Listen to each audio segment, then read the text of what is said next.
بسم اللہ الرحمن الرحیم۔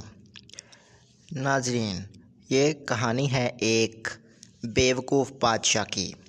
پرانے وقتوں میں ایک ملک کے اندر ایک غریب آدمی رہتا تھا جو کہ بہت مشکل سے اپنا گزر بسر کرتا تھا، لیکن اس کا مکان بہت ہی خستہ حال تھا۔ اس نے سوچا کہ کیوں نہ قرضہ وغیرہ اٹھا کر ادھار کے طور پر لوگوں سے پیسے لے کر اپنا مکان تیار کیا جائے۔ اس نے کچھ اپنے پیسے بچائے اور کچھ قرض اٹھایا اور اپنی چار دیواری کی، لیکن اس غریب آدمی کے پاس چھت ڈالنے کے لیے پیسے نہ تھے، تو اس نے چھت کے اوپر ٹاٹ بچھا دیا۔ اب اسی محلے کے اندر ایک چور رہتا تھا۔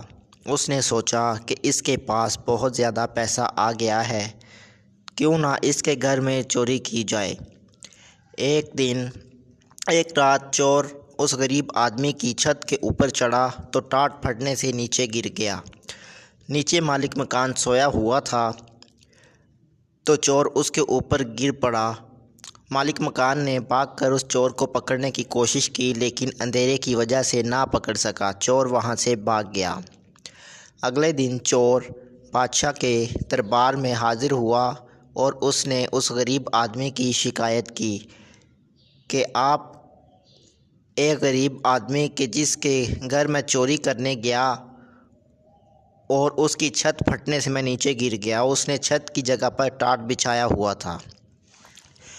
بادشاہ نے حکم دیا کہ اسے میرے سامنے پیش کیا جائے۔ جب اس غریب آدمی کو لایا گیا تو بادشاہ نے پوچھا، کیا یہ تمہارے گھر چوری کرنے آیا تھا؟ غریب آدمی نے بادشاہ کو جواب دیا، جی ہاں، جب کہ یہ چھت سے نیچے گر پڑا اور میں نیچے سو رہا تھا اور میرے اوپر آ گرا۔ اگر یہ میرے اوپر نہ گرتا تو شاید ہی آج اس کی ٹانگیں ٹوٹ چکی ہوتی۔ تو بادشاہ نے حکم دیا کہ اسے پھانسی پر چڑھا دو۔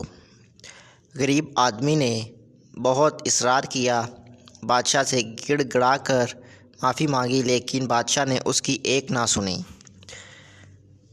غریب آدمی کو جب پھانسی کے پھندے پر کھڑا کیا گیا تو اس نے کہا کہ بادشاہ سلامت، قصور میرا نہیں، ٹاٹ بنانے والے کا ہے۔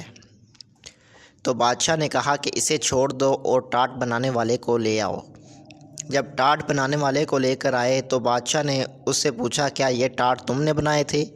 تو اس نے جواب دیا، جی ہاں، یہ ٹاٹ میں نے بنایا تھا۔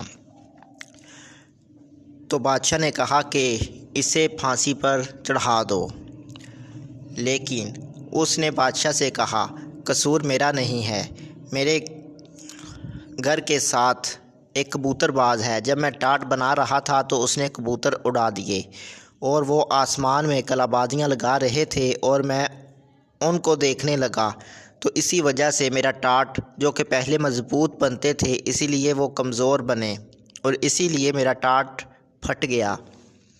بادشاہ نے کہا کہ اسے چھوڑو اور کبوتر باز کو لے آؤ۔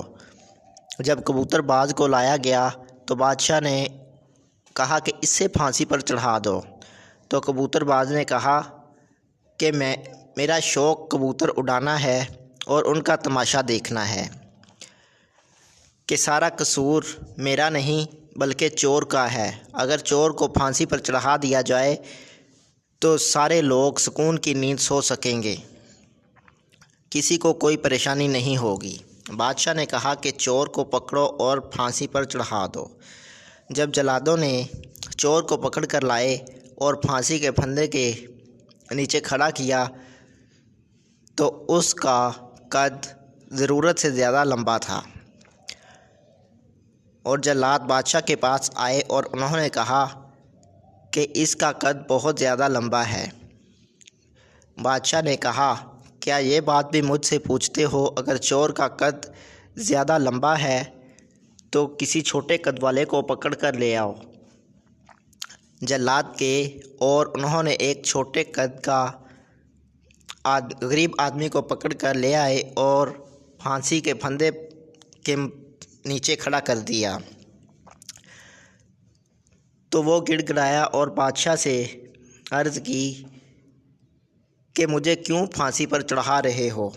میرا قصور کیا ہے؟ میں تو پہاڑ سے لکڑیاں کاٹ کر لاتا ہوں اور یہاں گاؤں میں بیچتا ہوں اور اپنا گزر بسر کرتا ہوں۔ لیکن بادشاہ نے کچھ نہ سنی۔ بادشاہ نے اس سے کہا کہ ہم چور کو پھانسی دینا چاہتے تھے، لیکن چور کا قد ضرورت سے زیادہ لمبا ہے۔ تو اس چھوٹے قد کے آدمی نے بادشاہ سے کہا، اگر چور کا ضرورت سے زیادہ قد لمبا ہے تو اس کے پاؤں کے نیچے گڑھا کھدوا دیں۔ بادشاہ نے کہا، ٹھیک ہے، اسے چھوڑ دو۔ چھوٹے قد کے آدمی کو چھوڑ دیا گیا اور چور کو پکڑ کر لایا گیا اور رسی اس کے گلے میں ڈال کر پھانسی کے پھندے پر کھڑا کر دیا اور اس کے پاؤں کے نیچے گڑھا کھودنے لگے۔ چور تھا کہ یہ کہہ رہا تھا کہ جلدی کرو، جلدی کرو، جلدی کرو، مجھے دیر ہو رہی ہے۔ بادشاہ نے حیرانی سے پوچھا کہ آخر کیا بات ہے؟ اسے اپنے مرنے پر اتنی جلدی کیوں ہے؟ اس نے جب چور سے پوچھا تو چور نے کہا کہ ابھی ابھی بادشاہ جنت کا بادشاہ مر گیا ہے اور اس کا تخت ابھی خالی ہے۔ اگر میں جلدی چلا جاؤں گا، جلدی مر جاؤں گا تو شاید کہ میں وہاں جا کر تخت کے اوپر بیٹھ جاؤں۔ بادشاہ کے ذہن میں حسد اور لالچ کی آگ بھڑک اٹھی اور بادشاہ نے حکم دیا کہ اسے چھوڑ دو اور مجھے پھانسی پر چڑھا دو۔ جلادوں نے بادشاہ کے حکم کی تعمیل کی اور اسے چھوڑ دیا اور بادشاہ کو پھانسی پر چڑھا دیا۔ اس طرح ایک بیوقوف بادشاہ کو پھانسی پر چڑھا دیا گیا۔ 100 عقل مندوں کے مرنے سے 100 عقل مند مرنے سے بہتر ہے کہ کسی ایک بیوقوف کے صاحب اقتدار بننے سے کہیں بہتر ہے۔